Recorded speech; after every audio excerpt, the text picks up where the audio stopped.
I've been with my fiancé for 3 years, 8 months engaged. We've had our ups and downs, but for the most part things have been pretty great, until she moved in 6 months ago. We've been combining our lifestyles and finances, basically easing into merging our lives together. The problem is she's a people pleaser, in her own words. She's been in therapy for 6 years, and I guess I never knew how bad it was until moving in with her. A lot of which she's hidden from me. She recently was promoted into accounts payable at her company and realized she is the lowest paid person on payroll.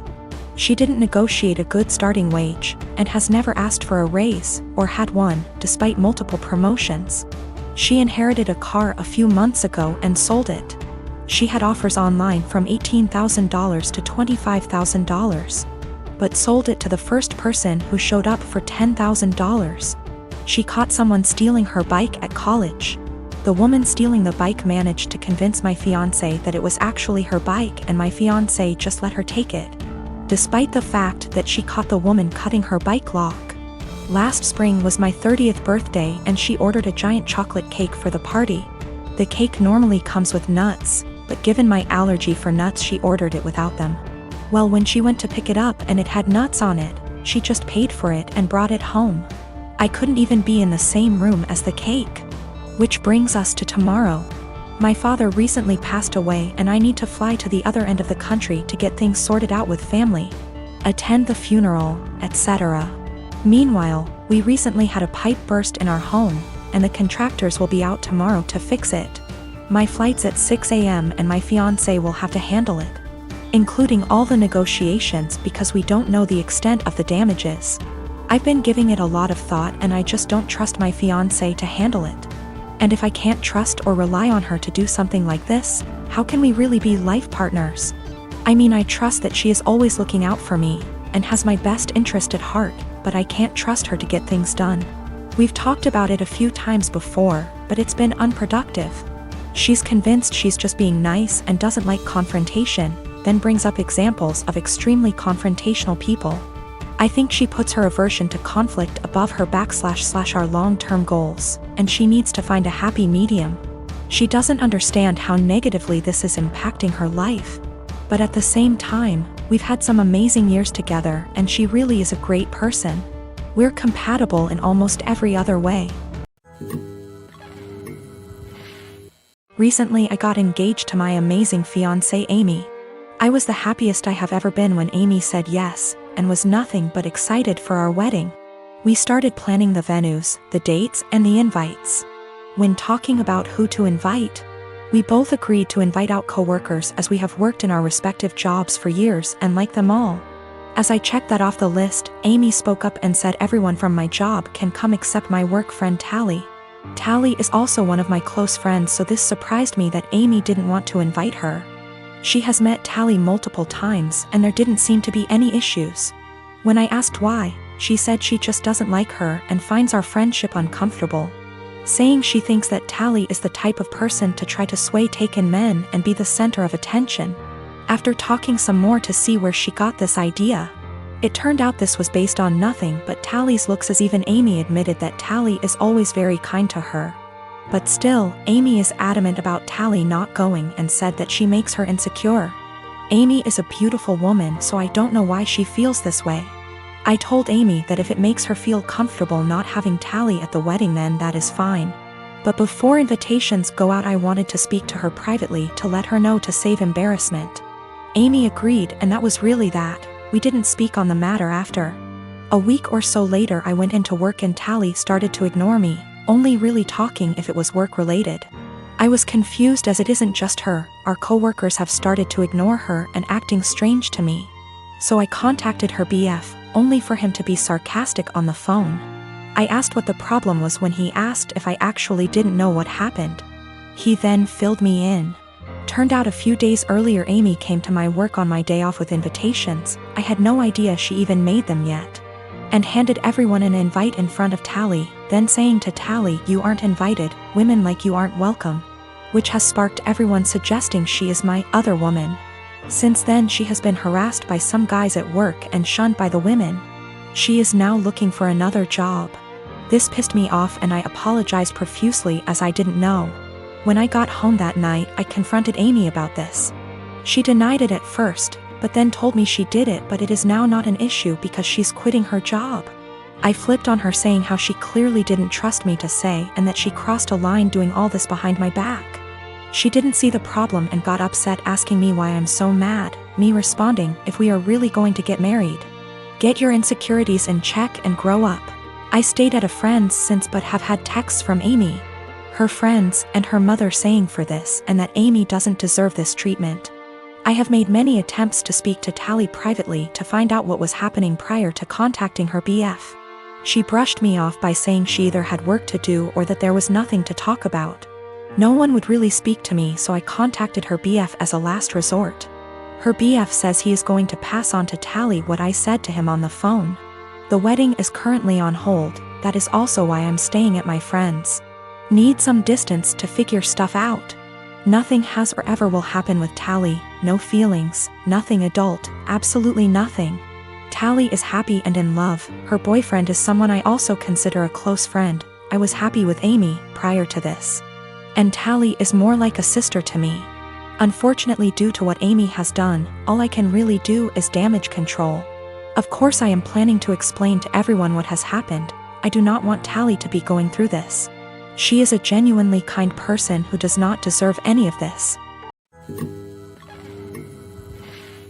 My son is almost 17. This Christmas we bought him an expensive computer gaming chair, as he plays a lot of online multiplayer shooters. My son has some anger issues, which he's currently in therapy for, and these shooters tend to bring out his temper more than normal. However, for the past few months he's been keeping it together well, so I figured the chair might be a fair present. I was wrong, because the day after Christmas he was gaming, started to have bad luck. He was losing his patience. This culminated in him screaming insults and then picking up his chair and slamming it into the ground, breaking the back of it. After talking him down, we had a very serious conversation about him no longer being allowed to play multiplayer games while under my roof until his therapist feels comfortable with his progress, talked about coping mechanisms, etc. However, I made it very clear this was unacceptable and he would be grounded. We've had these heart-to-hearts many times, so it's not like every time he has an outburst I'm making light of it. It's a serious issue and treated like such. However, when he came to me later that day and told me he'd like me to replace the chair because it was a gift, he really liked it and it would only be fair, the frustration, disbelief and disappointment in his behavior boiled over and I started laughing hysterically. As in a full laughing fit, barely able to breathe or talk. The more he'd plead his case, the harder I'd laugh. Repeatedly asking him how it was fair in his mind to have me replace a gift I paid for that he broke in anger. This obviously pissed him off more, which led to him getting emotional, but I just couldn't seem to stop myself. I tried walking out of the room and asking him to drop it, but every time he'd say, "But I need a chair," or "What am I supposed to do now?" I'd laugh again. I tried explaining that I'm not laughing at his feelings. I'm laughing at how absurd it is for him as a teenager to expect me to replace he can't be bothered to treat with respect, and then whine about it when he broke it. He's still pissed about it, and feels slighted. I feel bad for laughing, and honestly wonder if I had some sort of mini stress break myself. Because it's never happened before and I couldn't seem to stop. But at the same time, I stand by the fact that his request was ridiculous enough to make most people want to laugh. My wife, Irene, is very fit. She likes working out and has a proper exercise regime, etc. She believes that if she feels good, she looks good, and she feels good working out, so who am I to stop her? My brother, Will, spent the latter half of last year going through a messy divorce and now needs a place to stay. Though my brother and I aren't very close, I figured he would only stay with us for a couple weeks until he got back on his feet. Will is a typical gym rat. He's always on a very strict diet, always working out and bragging about his gains. I've worked out with him a few times and he's a little obnoxious. He's always mad at you if you don't work at his pace and is always trying to correct your form.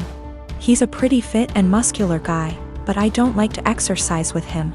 Will has been pushing Irene to work out with him because, according to him, she won't be able to keep up with him. Irene mostly just shrugs him off with a laugh and tells him she would love to work out with him. Irene works out in the mornings, 3 times a week, and then does a run in the evening. But she's been busy this past week and hasn't been able to stick to her usual schedule. Will thinks that she's making excuses because she doesn't want to be embarrassed by him. Again, Irene just laughs him off. About 2 days ago, Irene and Will went on an early morning run. I didn't go with them, but the first thing I heard when Will entered the house was, "The only reason I couldn't keep up with you, Irene, is because you were sweating too much." I found this extremely comical, and kinda just laughed him off. Irene rolled her eyes and went to take a shower, so I thought that the conversation would die.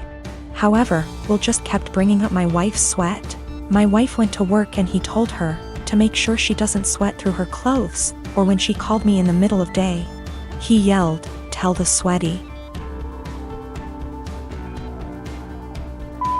I said hi. Of course, the comment aggravated me and I told him to knock it off and stop acting like a child. I thought that was the end of it, but he just kept going. By the end of the day, I was tired of his comments, but Irene seemed rather unfazed by them. When she served him food, he made a comment about her sweating into the food. At this point, I was at my wit's end and I told him to stop acting like a slow, referring to his running pace, loser, and eat his food. Will, of course, got angry and said the only reason he was going slower than usual was because he was distracted by my wife's unhygienic sweat. Irene looked a bit offended by this, and I told Will that I would kick him out if he made another comment like that. He's been super pissed ever since. I jokingly told this story to a mutual friend and they agreed with Will. Maybe I shouldn't be so harsh. I didn't expect this amount of responses. I've decided to kick him out. He will be staying at a nearby hotel now.